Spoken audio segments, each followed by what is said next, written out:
Hello friends, welcome to our channel Veera fashions. నేను మీ రేణుకారెడ్డి. డ్రెస్సెస్కి కానీ బ్లౌజెస్కి కానీ హ్యాండ్స్లో చాలా మోడల్స్ ఉంటాయి కదండి. పైన బఫ్ లేకోకుండా కింద మాత్రం బాక్స్ ప్రిల్ వచ్చేట్టు ఈ మోడల్ను కుట్టుకోవచ్చు.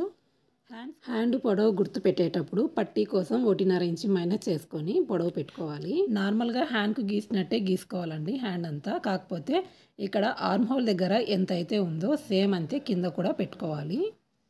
ఇక హ్యాండ్ కట్ చేసిన తర్వాత దీనికి పట్టీ కట్ చేసుకోవాలి. హ్యాండ్ మిడిలు పట్టీ మిడిలు గుర్తు పెట్టేసుకొని పట్టీని హ్యాండ్ పైన పెట్టుకొని చివరి నుంచి ఎక్కడికి వస్తుందో అక్కడ గుర్తు పెట్టేసుకొని పైకి 1/4 ఇంచ్ గుర్తు పెట్టుకొని స్ట్రైట్గా కుట్టుకోవాలి. కుట్టిన తర్వాత దీన్ని ఇలా వెనక్కి మర్చేసి మిడిల్కు గుర్తు పెట్టుకొని దీని కింద పట్టీ క్లాత్ని పెట్టేసుకొని కుట్టుకోవాలి. దీని ఫుల్ వీడియో రిలేటెడ్ వీడియోలో ఇచ్చాను, చూడండి. Thanks for watching.